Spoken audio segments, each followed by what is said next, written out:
नमस्कार, बीकॉम द्वितीय वर्ष के छात्रों का स्वागत है। मनी और बैंकिंग के इस लेक्चर में आपका स्वागत है।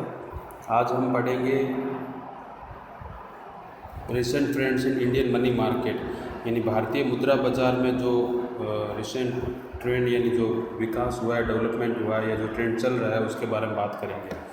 क्योंकि ये हम जानते हैं कि आज़ादी के बाद से ही भारत में जो वित्तीय क्षेत्र में उसमें लगातार परिवर्तन होते रहे हैं। हमारी अर्थव्यवस्था और लोगों की ज़रूरतों को देखते हुए लगातार परिवर्तन हुए हैं।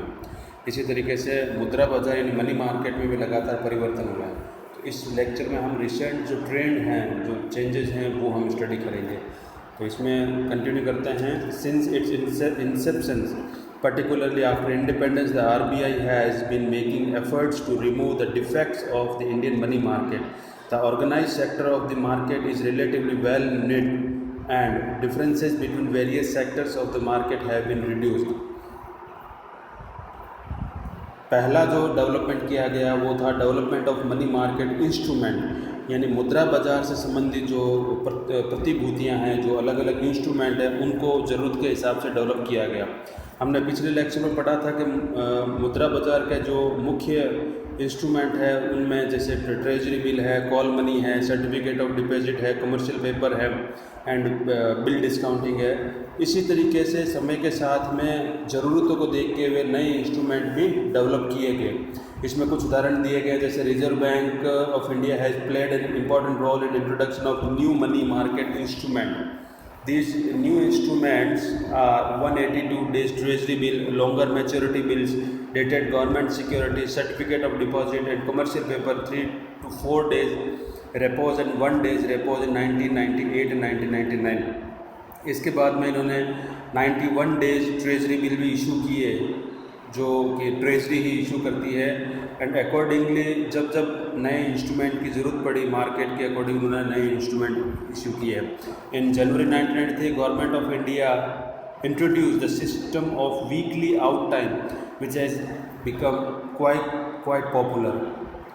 दूसरा जो ट्रेंड है वो है reintroduction of 182 days treasury bill. 182 days in the 182 days treasury bill, which are discontinued in 1992, have been reintroduced in 1998-99. Now Indian money market has 14 days, 91 days, 182 days and 364 days treasury bill. Demand for treasury bill is no longer exclusively linked with statutory liquidity rate considerable.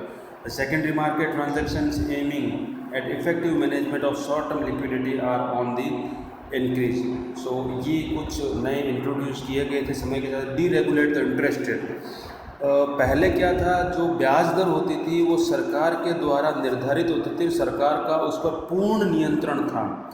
लेकिन कुछ अंतर्राष्ट्रीय समझौतों, WTO agreement को देखते हुए हमें अपनी interest rate को डीरेगुलेट करना पड़ा, यानी उसको मार्केट के अकॉर्डिंग छोड़ना पड़ा। ये प्रक्रिया 91 के बाद शुरू हुई। तो इसमें है कि deregulation of interest rate helps banks to accustom to better pricing of asset and liabilities and to need to manage interest rates across their balance sheet. In accordance with the recommendation of Narasimha Committee in 1991, the interest rate were further deregulated. The interest rate have been almost completely deregulated in April 1998. यानी इसमें बता रहा है कि 1991 में Narasimha committee की recommendation के आधार पर ब्याज दर को डीरेगुलेट किया गया और 1998 में इसको पूर्ण रूप से डीरेगुलेट कर दिया गया है। आज के समय में जो ब्याज दर है वो बैंकों पर निर्भर करता है कि वो बाज़ार की मांग और पूर्ति को देखते हुए ब्याज दर क्या रखते हैं। जबकि पहले ऐसा नहीं था, जो ब्याज दर सरकार निर्धारित कर देती थी, banks are bound to follow that interest rate, but अब ऐसा नहीं है। चौथा जो परिवर्तन किया गया है वो इंस्टीट्यूशनल डेवलपमेंट, यानी संस्थागत विकास। अर्थव्यवस्था की ज़रूरत को देखते हुए और कुछ विशेषीकृत संस्थाओं की ज़रूरत पड़ी, तो समय समय पर उनका विकास भी किया गया ताकि भारत का मुद्रा बाजार संगठित और मजबूत हो। इसी क्रम में कुछ नई संस्थाएं बनाई गई जिनका उद्देश्य विशेषीकृत था।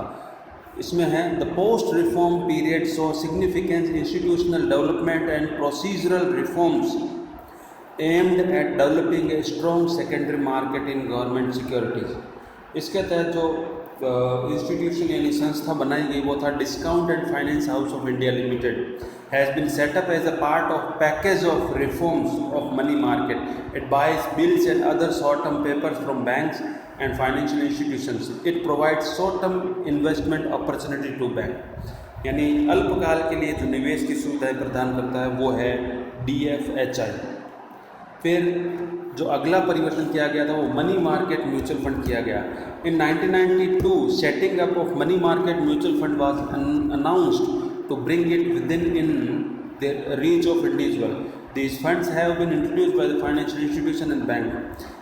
सेम पिछले पॉइंट की तरह ही इसमें भी नरसिम्हा कमेटी की रिकमेंडेशन थी that Narasimha Committee has also proposed that well-managed non-banking financial intermediaries in merchant banks should also be allowed to operate in the money market. As and when implemented, this will have widened the scope of money market.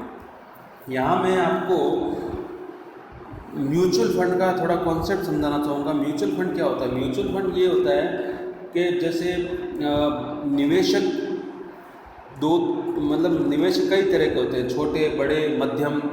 तो जो बड़े निवेशक हैं वो तो बड़े पैसे वाले हैं या संस्थागत निवेशक हैं, बट जो छोटे छोटे निवेशक होते हैं जिनके पास में ज़्यादा आय नहीं है वो बहुत छोटी आय ही बना सकते हैं। जैसे एक छोटा दुकानदार है, वो कहता है भाई मैं तो ज़्यादा पैसा नहीं दे सकता, मैं महीने के 500 रुपये दे सकता हूँ। और हम जानते हैं कि भारत में ऐसे छोटे लोगों की, निवेशकों की संख्या ज़्यादा है, तो उनकी छोटी छोटी बचत को इकट्ठा करके एक बड़ा फंड बनाना और उस फंड को आगे पूंजी बाजार या मुद्रा बाजार में निवेश करना, यही कहलाता है म्यूचुअल फंड। तो यहाँ जो म्यूचुअल फंड है वो मनी मार्केट म्यूचुअल फंड है। मीन्स कि वो छोटी छोटी बचत इकट्ठा करके फंड इकट्ठा करेंगे, उस फंड को कहाँ निवेश करेंगे? मनी मार्केट में, ना कि कैपिटल मार्केट में। इसलिए इसका नाम रखा गया मनी मार्केट म्यूचुअल फंड।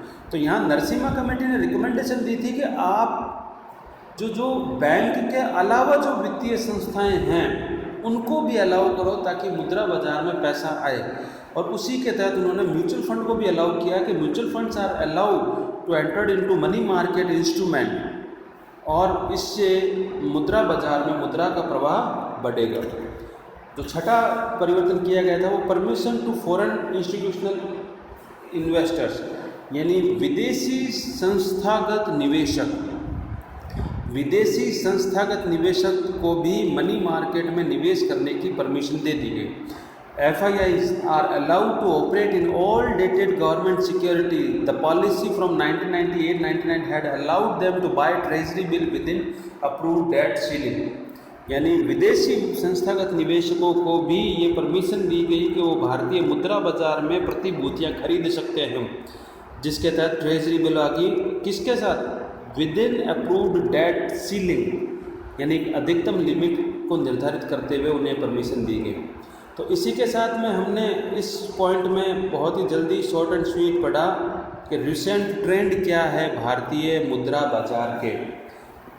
और जहाँ तक मैं समझता हूँ इसी के साथ हमारी ये यूनिट पूरी हो गई है। हम अगले लेक्चर में दूसरी यूनिट शुरू करेंगे, और तब तक आप इस पूरी यूनिट से जितने भी लेक्चर हुए हैं उनको अच्छे से पढ़ लीजिए, समझ लीजिए, कोई डाउट हो तो पूछ लीजिए, और जो असाइनमेंट दिए जा रहे हैं उनको ज़रूर पूरा कर लीजिए।